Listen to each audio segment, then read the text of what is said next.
안녕하세요. 조용호 선생님입니다. 자, 이 시간에는 색채 품질 관리 규정 두 번째 시간입니다. 우리 전 시간의 첫 번째 시간 우리 색에 관한 용어로부터 해서 쭉 공부를 했는데 다시 말씀드리지만 이 파트는요 산업기사 시험 보시는 분들은 듣지 않으셔도 상관이 없습니다. 특히 기사 시험 보시는 분들을 위한 강의입니다. 그래서 기사 시험 보시는 분들은 반드시 이 강의를 좀 들으셔야 되고요. 그리고 선생님이 지시하는 내용에 대해서 반드시 찾아보고 숙지하셔야 됩니다. 왜 그렇다고요? 색채 관리 파트의 시험 문제가 난이도를 좀 조절하다 보니까 그 파트가 되게 어려워졌고 최근에는 이 색채 관리 부분에 대한 과락이 많이 나오고 있습니다. 그래서 기사 시험 보는 분들은 이 강의를 듣고 철저하게 준비를 해주셔야 된다라고 얘기했었습니다. 우리 전 시간에 이 색에 관한 용어 KSA 0064까지 공부를 했었고요, 그죠? 그리고 그 여러 가지 품질 관리 규정에서 어디까지 했었습니까? 표면색의 시간 비교까지 했었습니다. 이번 시간에는요. 물체색의 측정 방법부터 백색도 표시 방법까지 우리 공부해 보도록 하겠습니다. 참 지루하죠, 그죠? 이 표준과 규칙은 정해놓은 하나의 법이잖아요, 그죠? 그러니까 어떻게 해야 되는 거야? 그냥 입 닥치고 그냥 따라 써야 되는 거죠, 그죠? 그리고 이거 외에도 더 많거든요, 사실은. 그런데 이 난이도를 조절한다고 해가지고 정말 숨어있는 우리가 알 수 없는 그 영역의 것들, 그러니까 암기가 아니라 찾아서 알아야 될 것들을 막 내버리면 뭐 방법이 없어요, 그냥. 그쵸? 그래서 우리는 이 최근에는 이 관리 부분은 이제 꽈락만 면하자 뭐 이런 식의 이렇게 접근 방식인데, 그래도 여러분들이 어쨌든 한두 문제로 꽈락이 나니까 특히 이 부분에 대해서 좀 잘 준비해 두시면 과락 나지 않고 좋은 결과를 낼 수가 있을 겁니다. 자, 그래서 전 시간에 이어서 오늘은 전 시간에 그 표면색의 시간 비교까지 했었죠. 오늘은 KSA 0066 물체색의 측정 방법. 전 시간에 가장 중요했던 부분이 바로 이 표면색의 시간 비교 방법. 이건 시험 문제 엄청 많이 출제되고 있거든요. 그것과 함께 많이 출제되는 게 바로 이 물체색의 측정 방법에 대한 표준이 상당히 많이 출제되고 있습니다. 한번 보도록 할게요. 자, 물체색의 측정 방법에 대해서 한번 알아보도록 하겠습니다. 우리 전 시간에 말씀드렸듯이 여러분들은 어디서 찾아볼 수 있다라고 했었습니까? 여러분들은 사이트가 있어요. 이나라 표준이라는 사이트가 있죠, 그죠? 이나라 표준 그냥 KS에 가셔서 아니 네이버 검색에다가 KS라고 치시면 이나라 표준 인증이 나와요. 이곳에 가셔서 하나하나 일일이 찾아볼 수 있고요. 또 선생님처럼 돈 주고 살 수 있어요. 어디서? KS 표준 정보망이라는 이곳에 가셔서 돈 주고 사실 수 있습니다. ksn.net이라는 사이트인데 선생님이 구입한 이게 다 구입해 보니까 20만 원이 넘더라고요. 그래서 여러분들은 뭐 굳이 꼭 그럴 필요 있을까? 시험 문제 많이 나와봐야 한 3문제? 그죠? 3문제 정도인데 근데 그 한두 문제가 꽈락을 결정하다 보니까 선생님이 이제 돈을 투자해서 제가 했으니까 제 강의 들으시고 그냥 화면에서 찾아가지고 여러분들은 해주시기 바랍니다. 알겠나요? 자, 물체색의 측정 방법에 대해서 한번 알아보도록 하겠습니다. 자, 이 파트도 상당히 좀 중요한 파트입니다. 자, 이 물체색 우리가 이제 주로 하는 건 물체색이죠, 그죠? 디지털 컬러가 아니니까, 그죠? 물체색에 대해서 어떻게 측정하는가에 대한 표준을 정하고 있는데, 자, 적용 범위 이 부분도 보시면 이제 이 부분 잘 기억해 두세요. 읽어 두세요. 보통 우리가 2도와 10도 이거는 뭐 앞에서도 계속 배웠던 부분이고. 그리고 1도, 4도 시야를 초과하는 시야에 있어서는 어쩌고 저쩌고 이것도 좀 읽어두시기 바랍니다.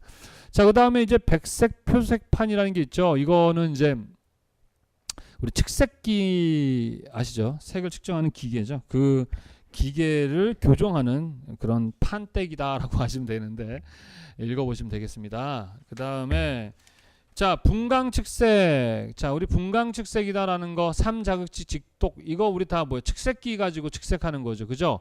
측색 기계로 하는 방식에 대한 설명인데 우리 측색기는 두 가지가 있죠. 필터식과 분광식. 예, 그래서 분광식 측색기가 바로 분광광도계 아셨습니까? 자, 이 측색기 분광광도계는 이러한 조건을 만족해야 한다라고 되어 있는데 이 부분 시험 문제 아주 많이 출제되고 있습니다. 자, 파장 범위는 이거 많이 출제되고 있고요. 그 다음에 3자극치 계산은 요 10 플러스 마이너스 2 나노미터, 5 플러스 2 나노미터, 요것도 시험 문제 많이 출제되고 있습니다. 그리고 정밀도는 최대치 0.5로 인해 재현성은 0.2 이내로 해야 한다. 이것도 시험 문제 많이 나오고요. 그리고 1나노미터, 요게 많이 출제되고 있는 부분이니까 요거 암기해 두셔야 되겠습니다. 그 다음에 조명 및 수광의 기하학적 조건이라고 되어 있는데 어떤 빛, 조명 있죠? 조명의 종류와 그 다음에 그것을 어떤 방향에서 어떻게 관찰해야 하는가에 대해서 정의하는 게 바로 이 조건인데요. 이게 시험 문제 아주 많이 출제되고 있습니다. 교재도 정리해 놓고 있지만은 확산대 8도 배열, 정반사 이렇게 해서 요 DI하고 8도 이런 식으로 표기합니다. DI 우리 교재 이거는 앞에서 설명했었죠. 그죠? 확산광자 DI 8도 배치는 이런 배치는 적분구를 사용하여 조사하며 우리 분광 광도계 안에 적분구라는 게 있거든요. 하여튼 다 덮어져 있어야 된다. 검출기는 반사면의 수직에 대하여 8도 방향에서 몇 도? 8도 방향에서 5도 이내의 시야에 관측하며, 그러니까 관측은 이렇게 하고 강운도가 광검출기의 수광명 내에서 균일해야 한다. 시료 개구면의 크기, 조사 각도의 균일성, 각종의 편차, 가능도 균일성을 추에 미칠 수 있다. 이런 것들이 이렇게 하지 않으면 미칠 수 있다. 이런 식으로 설명하고 있는 거죠. 이거 교재는 좀 쉽게 설명했는데 특히 이런 부분이 많이 나와요. 이건 뭐냐? 정방사 성분이 완벽히 제거됐다. 정반사는 없다. 뭐만 확산광만 있다. 이런 것들. 요 내용은 쭉 여러분이 읽어주시 바랍니다. 아주 시험 문제 많이 출제되고 있습니다. 사실 여러분들은 이제 제가 다음 시간에라고 얘기해 있지만 이게 이제 바로 앞에 1시간 강의하고 바로 또 제가 이어서 강의를 하다 보니까 아주 목소리가 좀 많이 아픕니다. 그리고 제가 강의를 좀 많이 하고 한 상태라서 조금 듣기 불편할 수 있는데 이해해 주시 바랍니다. 어쨌든 요거는 여러분이 좀 읽어와 주세요. 이거 뭐 읽으면 되는 거고 그 다음에 앞부분에서 교재에도 나와 있는 내용이기 때문에 좀 읽어주시고 이거 시험 문제 많이 출제된다는 거 잘 기억해 두시 바랍니다. 그 다음에 많이 출제되는 게 뒤에 보시면 이 표준 백색판 요거에 대한 거 엄청 많이 출제되고 있어요. 충격 마찰 광조사 어쩌고 저쩌고가 뭐 어쩌고 해야 된다라는 것들 이건 여러분이 읽어보시면 알 수 있어요. 표준 백색판이라는 것 자체는 분광 측색기라든가 그 다음에 이런 측색기들을 이렇게 이 표준 백색판에 놓고 교정할 때 쓰는 그런 백색판이거든요. 그런 조건은 이렇다라고 되어 있어요. 이거 시험 문제 아주 많이 출제되니까 여러분들이 한번 읽어봐 주시기 바랍니다. 여기까지가 이제 되게 중요한데요. 가끔 뒷부분에 투과물체 요 투과물체일 때의 이제 조명과 수광 방식에 대한 부분이 있습니다. 이거는 앞에서의 조명과 수광 방식은 뭐예요? 반사물체죠. 우리 보통 반사된 것을 우리가 색을 지각하잖아요. 이번에는 투과되는 물체에 대해서는 어떤가에 대한 부분인데 이건 그렇게 중요하진 않지만 그래도 헷갈리게 하기 위해서 나올 수 있으니까 이것도 한번 눈에 익혀두시기 바랍니다. 자, 그래서 분광식 말고요. 3자극치 직독 방식, 이제 필터식 방식이거든요. 6번이죠. 예, 이거 3자극치 직독 방법. 이게 이제 우리 필터식 방식입니다. X, Y, Z, R, G, B 각각에 대해서 할 수 있는 감도를 잡아내는 그런 방식의 것이다라는 거. 그래서 여기 보시면 반사물체를 할 경우의 교정과 투과물체 할 교정 요것도 한번 읽어봐 주시기 바랍니다. 요 정도가 되게 중요한 내용이고요. 다른 것들은 여러분들이 한 번씩 읽어서 넘어가 주셔야 될 부분입니다. 선생님이 하나하나 다 설명해 주고 싶은데 여러분도 지치고 저도 지치니까 중요한 것만 설명하고 나머지는 읽어 주시는 걸로 하겠습니다. 자, 그다음에 LAB 표색계 및 LUV 표색계에 의한 물체색의 표시 방법. 자, 우리 LAB와 LUV는 이제 색차값을 구할 수도 있다라 했었죠. 그리고 이걸 가지고 표시도 가능하죠, 그죠? 그래서 L이 얼마, A가 얼마, B가 얼마 그러면 그 물체색이 대충 이렇게 어느 정도의 색상과 어느 정도의 명도 이런 식으로 표시할 수 있어요. 그래서 일반적으로는 LAB로 표시하지 않고 우리 뭐예요? HVC 이렇게 먼셀 표색계로 하지 않습니까? 근데 이렇게 LAB와 LUV로도 표시할 수 있는데 어떻게 표시해야 하는가에 대해서 표준을 정한 곳이 바로 KSA 0067이다. 이렇게 보시면 되겠습니다. 앞부분에 있는 내용과 상당히 많은 부분 겹치는 내용들이고요. 자, 보시면은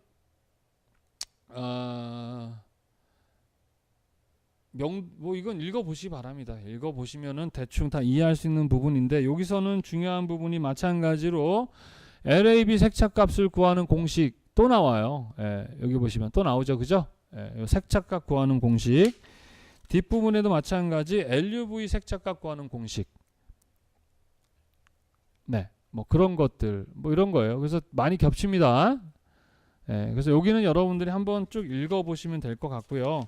뒷부분에 보면은 선생님 이것도 암기해야 돼. 이거 뭘 어떻게 암기해요? 이거는 친절하게 다 계산을 한 색도 좌표에 표시된 거기 때문에 여러분 나중에 여기에 있는 파장별로 이 좌표값들을 보고 여러분들이 어느 위치에 있는 색이구나라는 것을 알기 위한 그래서 이거는 이제 기본적으로 컴퓨터랑 연결돼서 하는 거기 때문에 이 색도 좌표 안에 있는 거라서 여러분들이 암기할 문제가 아닙니다. 요 값들에 위치한 애들이 그 색이다. 뭐 이런 거예요. 아셨죠? 자, 그 다음 형광물체의 측정 방법. 자, 형광물체에 대한 측정 방법. 자, 일반적으로 우리가 물체색 중에서도 물체색보다는 이제 조명 디지털 색채라든가 이런 거. 그러니까 형광이라는 게 뭐냐면요. 밝아도 너무 밝고 채도도 너무 높은 것들을 우리는 형광기가 있다라고 표현하거든요. 일반적으로 이렇게 형광기가 높은 애들을 측정할 때는 일반적 색 우리가 측정하는 방식과는 좀 다르게 이렇게 측정하게 되는데 일단 기본적인 것은 2도, 10도 뭐 이런 건 비슷하겠죠, 그죠? 그런 내용입니다. 형광일 때는 어떻게 하느냐라는 부분에 대해서 우리 기존의 물체색과 다른 부분 어디서 어떻게 해야 되느냐. 자, 여기서는요 여러분들 색을 측정에 필요한 전반적 조건 요런 거죠. 요 부분들 잘 기억해 읽어 주시기 바랍니다. 0도 45도 그 다음에 시험 문제 또 출제됐던 것이 시료면의 분광 요 부분 요거 있죠. 요거 형광일 때에는 이렇다라는 이게 나와 있습니다. 조명 및 관측 자 분광 측색 방식에서는 원칙적으로 5나노미터에서 10나노미터로 한다. 형광 물체색인데 보통 이 물체색이라는 것은 이제 기본적인 저기 뭐예요? 일반 물체색인데도 이 형광기가 있는 것들을 이렇게 측색할 때 측정할 때 어떻게 할 것인가죠? 그거에 대한 기준들이 이렇게 되어 있어요. 측정용 광원이 뭐다? 300나노미터 미만이다. 이거 측정용 광원 이 부분에 대한 시험 문제도 기사에서 많이 출제되고 있습니다. 그리고 이 부분도 출제가 되고 있고요. 요 측정기 이 기계에 대한 이야기도 나옵니다. 이것도 잘 암기해 두세요. 지금까지 시험 문제는 요 앞부분만 나오고 있습니다. 요 형광 물체색일 때 측정 방법은 요 앞부분 요 부분과 여기 조건에 대한 시험 문제가 출제되고 있으니까 이 부분만 좀 이해하고 넘어가시면 되겠습니다. 자, 그 다음에 백색도 표시 방법이라는 부분에 대한 표준인데요. KS0089고요. 자, 이 백색도에 관련한 시험 문제는 그 백색도 지수라는 부분만 출제가 되고 있습니다. 그래서 말 그대로 백색도라는 것은요, 표면색 자체가 얼만큼 하얀가 흰색 정도를 나타내는 것이에요. 아셨습니까?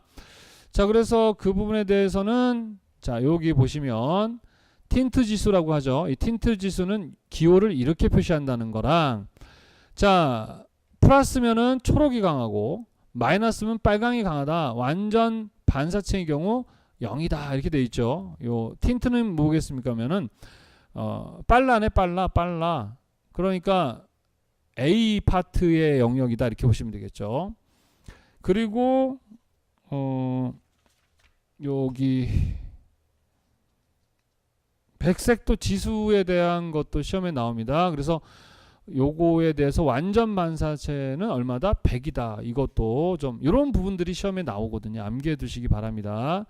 자, 백색도를 구하는 방식, 이 부분은 안 나왔었어요. 지금 시험에는 나오진 않았었는데 어쨌든 뭐 이거는 이제 한 번씩 읽고 넘어가 주시기 바랍니다. 시험 문제에 나왔던 부분은 요거 틴트 지수라든가 요 백색도 지수, 요걸 물어보는 시험 문제가 나왔었다는 거죠. 예. 자, 그 다음에 측색료 표준광 및 표준광원. 자, 이 부분은 뭐 표준광원에 대한 시험 부분이죠. 우리가 사용하고 있는 인공 조명을 어떤 측색할 때라든가 이럴 때 어떤 광원과 표준광을 사용해야 하는가에 대한 표준인데, 이 부분은 이 파트가 아니더라도 앞에 우리 표준광원에 관련해서 시험 문제 많이 출제되고 있는 부분이라서 여러분들이 잘 기억해 두시는데, 일단은 우리 그 나라의 KS0074에서 규정한 표준광은 세 종류다. 뭐다? 표준광 A, 표준광 D65, 표준광 C다 라는 거. 그 다음에 또한 보조 표준광의 종류는 D50, D55, D75, 그 다음에 B, 요렇게 정했다는 거. 요것도 시험 문제에 아주 많이 출제되고 있어요. 우리나라에서 정한 표준광은 뭐라고요? A, D65, C로 되어 있고, 보조 표준광은 D50, D55, 75, B 이렇게 규정하고 있다라는 거 잘 기억해 두시기 바랍니다. 그 다음에 이제 표준광 A는, 자, 우리 그 표준광의 색온도, 분포 온도는 2856이라는 거, 그죠? 그리고 백열전구로 조명되는 물체의 색을 표시할 필요가 있을 경우에, 특히 색온도가 낮으면 낮을수록 어때요? 난색 쪽이죠. 색온도가 높으면 높을수록 한색 계열로 간다라고 우리 색온도 배울 때 얘기했었습니다. 그리고 자, 표준광 D65 같은 경우는 요 상반 색온도가 6504 켈빈이다 라고 했었어요. 요 정도로 되어 있다라는 거. 요 부분 되게 중요합니다. 자, 이 보조 표준광이 이렇게 있다는 것도 잘 기억해 두시기 바랍니다. 표준광 C에 대한 내용도 잘 기억해 두시고요. 자, 그다음 보조 표준광일 때의 색온도, 요 부분도 나올 수 있거든요. 요 D50일 때는 5003, D55일 때는 550, 뭐 이런 것들을 잘 기억해 두시기 바랍니다. 그 다음에 또 보조 상광색 온도가 뭐 이거였다라는 부분도 시험 문제 출제됐었어요. 아셨습니까? 자, 여기선 요 정도. 우리나라에서 사용되고 있는 규정하고 있는 표준광과 보조 표준광이 이렇다라는 거에서 여기서부터 여기까지만 기억하시면 될 것 같아요. 뒤에 무슨 뭐 이런 부분들은 시험에 출제되지 않았으니까요. 그리고 앞에서도 얘기가 된 거라서 하여튼 요거는 뭐 요것만 이해를 하시면 될 것 같아요. 자, 그 다음 광원의 연색성 평가. 연색성, 우리 연색성이라는 게 뭐죠? 같은 색이라도 어떤 조건 아래서 달라 보이는 것이죠. 그죠? 또는 자연의 광원과의 얼마큼 비슷한가, 뭐 이런 것들이 연색성이라고 했었습니다.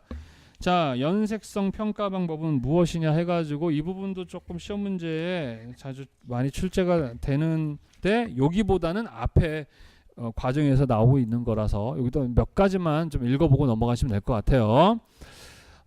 보시면은 기본적으로 연색 평가수라든가 이런 그 용어 관련한 거를 좀 읽어 두셔야 될 것 같고요. 그 다음에 시험에 이제 출제됐던 게 뭐냐면 요 부분입니다. 요 부분. 시료 강원의 색온도가 5000 켈빈 이하일 때는 원칙적으로 완전 방사체를 사용하고 그 분광 분포 및 색도 좌표는 부표 1을 따른다. 완전 방사체. 반면에 초과할 때는 CI 합성 주광을 사용한다. 요렇게 하고 요렇게. 요 부분이 시험 문제에 나왔었어요. 이런 것들이 시험에 숨어 있는 뭐 간격을 얼마나 할 것이냐 이런 게 막 시험에 나오거든요.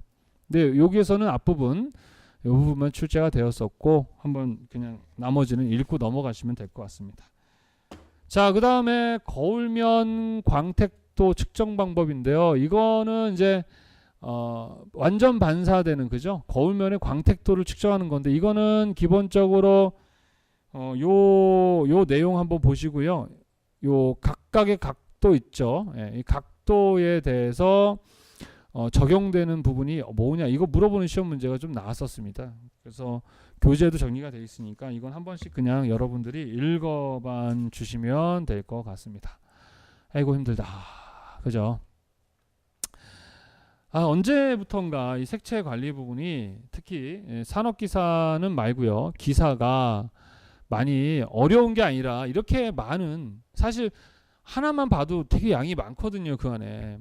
여러분들이 이걸 하나하나 다 일일이 어떻게 할 수가 없어요. 다 암기할 수가 없죠. 그래서 기본적으로 시험 문제에 나왔던 중요한 것들 위주로 해서 암기하시면서 여러분들이 사이트 이 나라 표준 인증 사이트에 가셔서 어떻게 해야 된다고요? 찾아보고 선생님이 설명해왔던 지금까지 시험에 나왔던 것들은 이 기출문제와 기출문제 설명에 다 정리해 놨거든요. 그렇지만 아닌 부분들은 여러분이 한 번씩 읽어보시고 이 정독하고 눈에 익혀놓는 수밖에 없습니다. 사실 이런 표준이라는 게 어떤 누구도 완벽하게 암기하고 있는 사람이 아무도 없어요. 물론 있을 수 있겠지만 없어요. 단 어디에 그 표준이 있다라는 것을 알아서 그것을 찾을 줄 알면 되는 거거든. 근데 시험 문제에서는 이 관리 규정 안에 어떤 부분에 있는 거를 출제하고 있어요. 그러니 어렵죠. 예. 근데 이 색채 관리 부분이 꽈락이 상당히 많이 되고 있어서 적어도 한두 문제로 인해서 되니까 지금 선생님이 설명했던 이 부분이 많게는 한 3개 정도 출제되거나 해요. 그래서 여러분들이 이 부분에 대해서 특히 기사를 준비하시는 분들이 이 강의를 듣고 나면 선생님이 지시했던 대로 요 생명 이 KS0064 그러니까 특히 이 부분들 있죠. 이 부분들 어디 여기서부터 여기까지의 그 표준들을 선생님이 이거를 책에다 넣으려면 굵기가 엄청 굵어져요. 그러면은 공부의 효율이 떨어집니다. 그리고 문항수도 많지 않잖아요. 그래서 책에다가는 정말 중요한 것들만 정리해서 놨고요. 기사를 보시는 분들만 여기 있는 애들을 하나하나 다 찾아보고 어떻게 해라. 선생님이 지금 중요하다고 했던 부분들은 암기하시고 나머지 부분들은 좀 이렇게 수치적으로 뭐 이렇게 몇 나노미터니 이런 것들만 눈으로 익혀 놓으시고 이렇게 한번 공부를 해주셨으면 좋겠다라는 거죠. 그리고 추후에도 여러분들이 이쪽 분야 일을 하게 될 때 KS 색채 품질 관리 규정한 것들이 이렇게 많구나. 필요에 따라서 찾아서 공부할 수 있겠구나 하고 알고 또 넘어가는 그런 공부가 되시면 되겠습니다. 특히 색채 관리 부분은 계속 말씀드리지만 좀 계속 어려워졌다기보다는 또 이거 말고도 디지털 컬러 부분에서도 보면은 상당히 좀 여러분들이 생소해야 할 만한 내용들 이런 게 있거든요. 특히 최근에 이제 디지털 색채에서 해상도 같은 거 있죠. 해상도에 관련한 문제, 기사 문제가 이제 막 좀 더 막 구체적으로 막 출제가 되고 있어요. 사실 이 관리를 위한 이 관리 기법들은 상당히 많아요. 사실 선생님도 다 몰라요. 특히 디스플레이 표준과 해상도 이런 거 옛날에는 그냥 간단하게 나왔던 것들이 지금은 이렇게 좀 뭐랄까 좀 더 심도 있게 나오거든요. 그래서 요즘에 우리가 이 해상도 이 3840 곱하기 2160 이 의미를 물어보는 이런 시험 문제가 나오는데 여러분들 UHD라고 들어보셨죠? UHD. 예전에 이 4대3 방식 선생님 지금 보시면 옛날 강의 있죠, 이거 옛날 강의들. 얘들이 4대3 방식이 SD 해상도였습니다.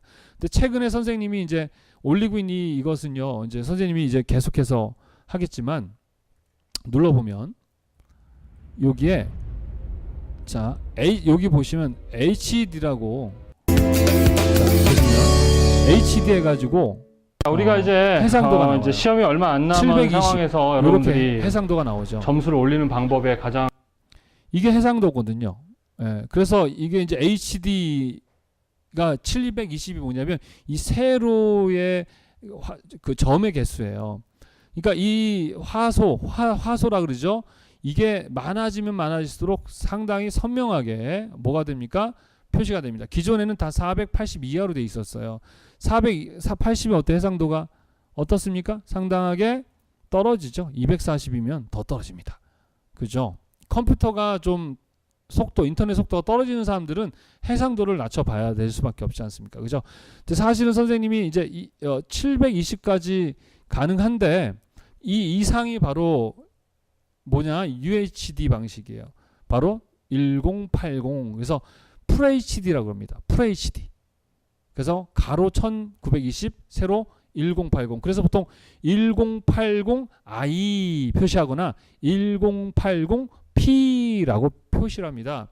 1080p라는 거는 뭐 그 화면에서 화소를 어떻게 표시하는 방법, 이것도 시험에 나올 수 있거든요. p는 그 순차식이라고 하거든요. 진짜 또 하다 보니까 또 되게 또 많아집니다. 그래서 한번 볼까요? 이양한 거. 자, p는요. 자, 1080 하고 여러분이 한번 찾아봐야 되는데 일단 p 이렇게 돼 있죠.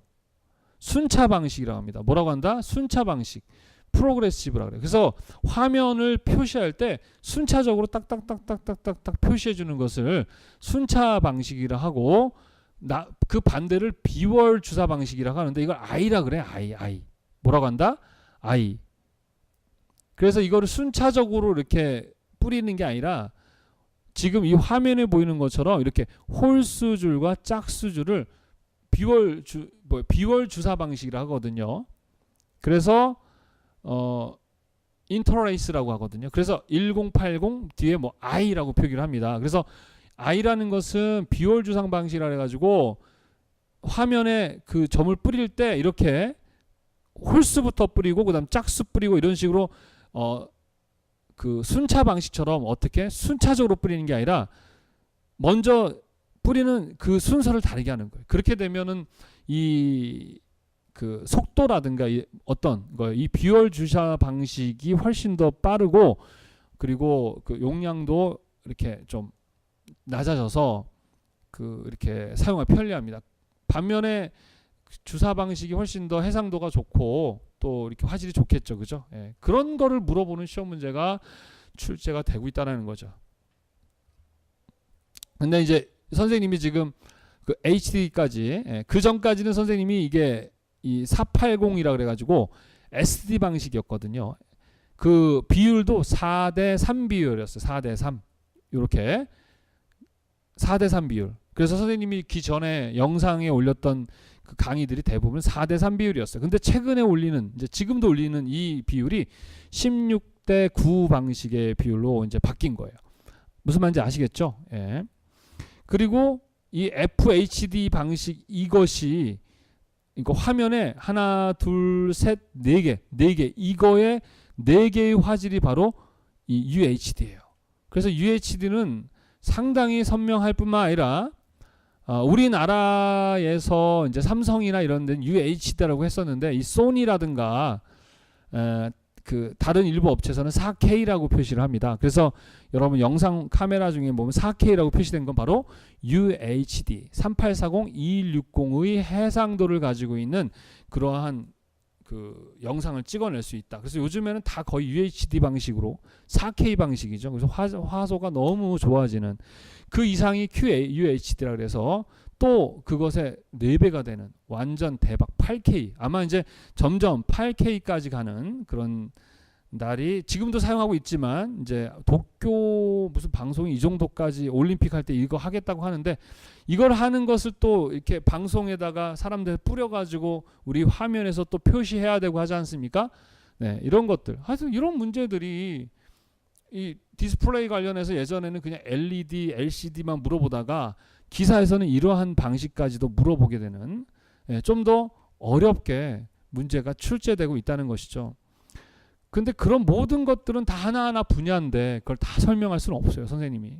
그 교재 안에 다 넣을 수도 없다는 것이죠. 그래서 일단은 출제되고 있는 그런 것들을 그때그때 분석해서 거기에 맞도록 선생님이 교재에 이렇게 계속 추가하는 수밖에 없다라는 거 여러분들이 이해해 주시기 바랍니다. 자, 특히 이 색채 관리 부분은요. 산업기사는 뭐 그냥 교재에 있는 내용 정도만 하시면 되는데 기사는 그렇지 않다라는 것이죠.